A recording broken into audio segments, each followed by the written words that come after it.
Yeah, and Paula Trader is a co-author on this. She helped me put the slides together. And we thought it would be of interest, changing gears a little bit, to this group about an active revegetation of an active construction site, because we're able to do some pretty neat things revegetating with native species as our goal for the project. Paula is with the Mitigation Commission, and she's very instrumental in doing, she leads the field tours and does the public outreach, and also organizes volunteers, does a lot of the weed pulling and moving, doing willow cuttings for us, and also moving cottonwood trees that are naturally recruiting, but in too low of areas. So she has a large role in what's happening down there. The Provo River Delta Restoration Project is at the mouth of Provo River. And the lower 2 miles of the river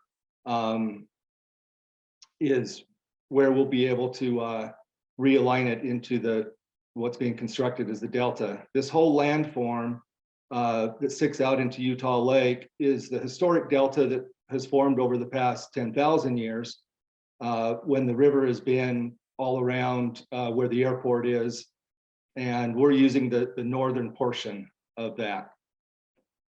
The project area will realign the river, send it to the north. The upper portion has some slope to it, and will go under the new Lakeview Parkway. The bridges are being constructed right now. And then as it widens out, it will have a distributary channel form and empty into what is called Skipper Bay, and it's pretty low elevation. And it will be a wetland marsh with channels and some riparian areas within it. The existing channel down to the bottom of the page doesn't really work for June sucker recruitment. They can't really finish their recruitment life cycle because of a lack of rearing habitat. And the Delta project will provide a lot of rearing habitat, hiding, and productive water. The project goals are simply to restore a naturally functioning Delta ecosystem essential for June sucker recruitment. The revegetation goals are to establish a variety of native plant communities in this naturally functioning Delta ecosystem. And to do that, we're planting over 200,000 plantings over a 4-year period to revegetate 200 plus acres of restored Delta marsh, wet meadow, and riparian habitats.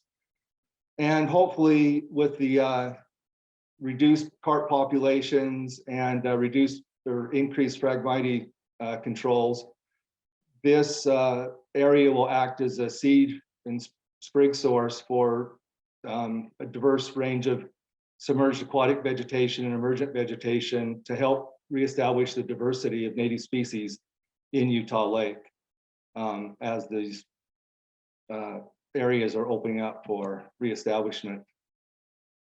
Hopefully we can get some of the native species established. The progress, the dark blue areas that and the darker gold areas are the areas that we constructed the channels and ponds and revegetated in 2020.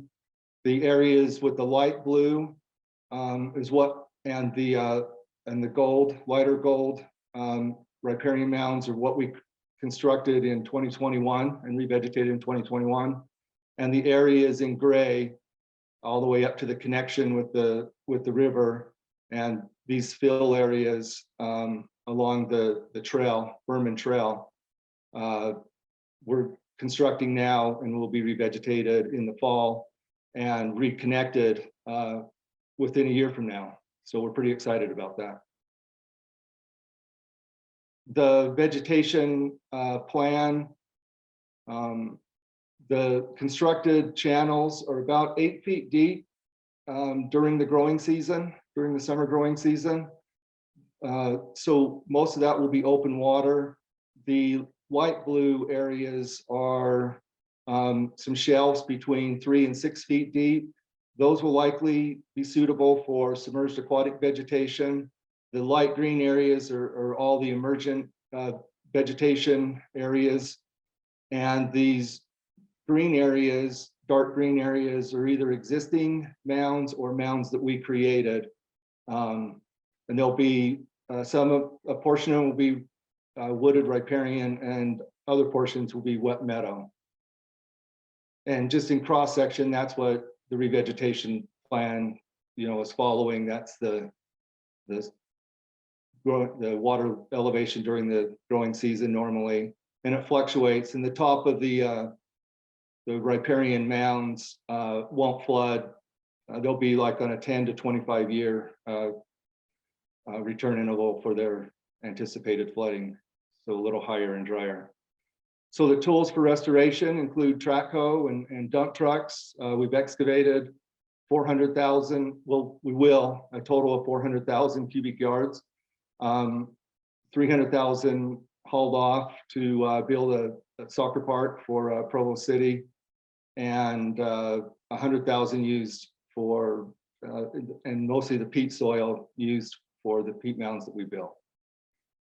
And the revegetation includes seeding. We do most of our seeding with a 4-wheeler and broadcast with harrows raking it in. The soils are ideal. We also do hand seeding. Melissa's stamp here to the left, hand seeding the islands and areas that we can't get to with 4-wheelers. And then this year we put in 55,000 plants. Each year during construction, we are planting areas. Some of the areas are being watered. Other areas are close to the water. We've had failures when we tried to plant in too high and dry of areas.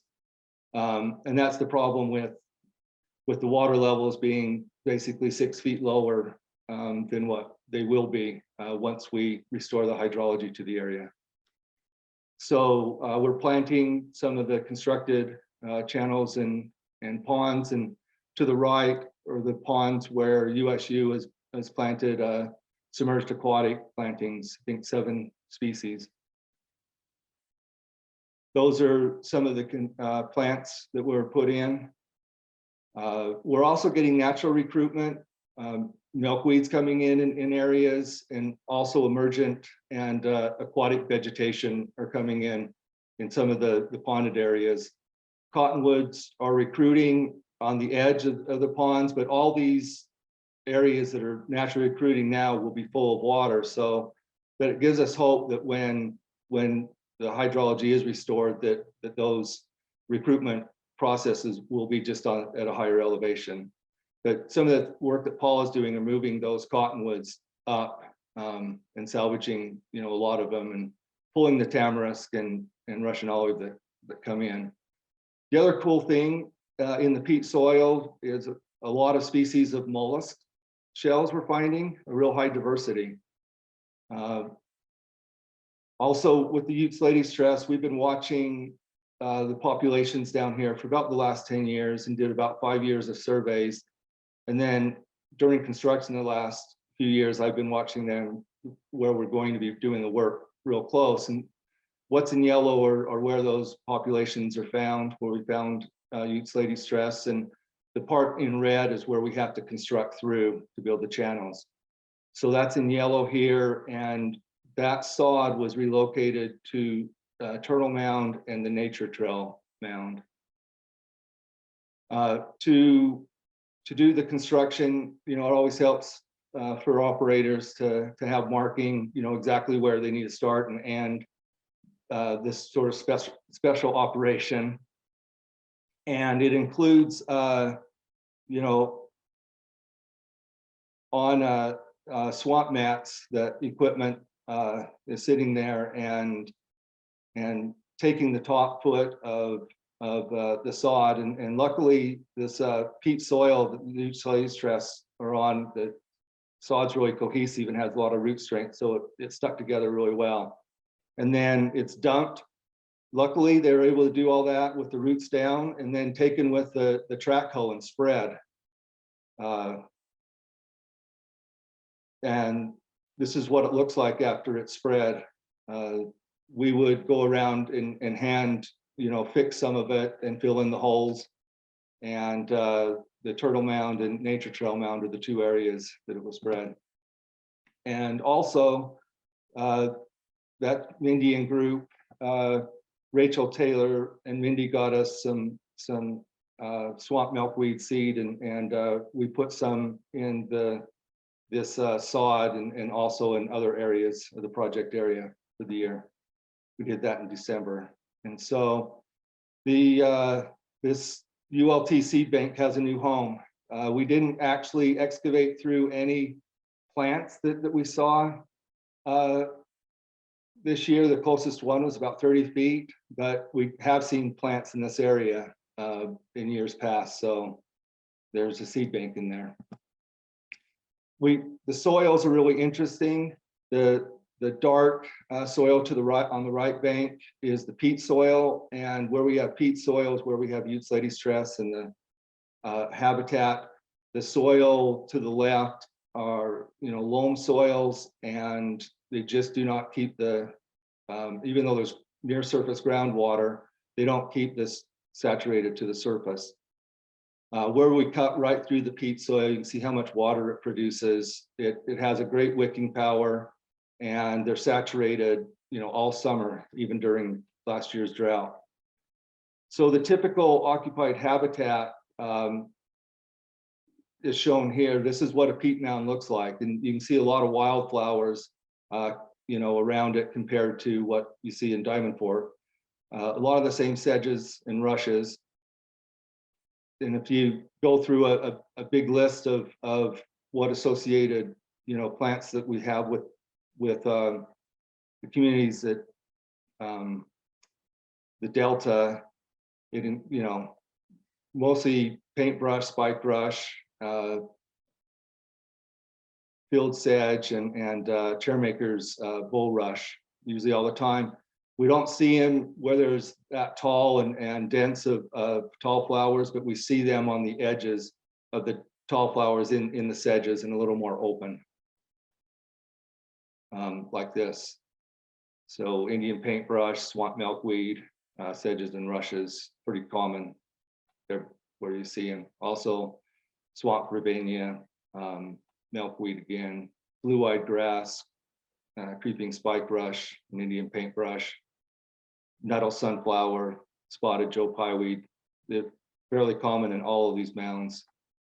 Also common with Ute slaty stress or cocklebur and stinging nettle, Russian olive, and Canadian thistle are ones that we're trying to control. Luckily, we have the Utah Conservation Corps and Paula, and they've been pulling weeds as fast as they're coming in, and we're getting ahead of it, especially on the mounds where we're trying not to use chemicals and herbicides for treatment. And we can't wait for spring. And Paula and I would, offer to meet everybody down for a site tour if there's an interest, while construction is active. It's pretty interesting.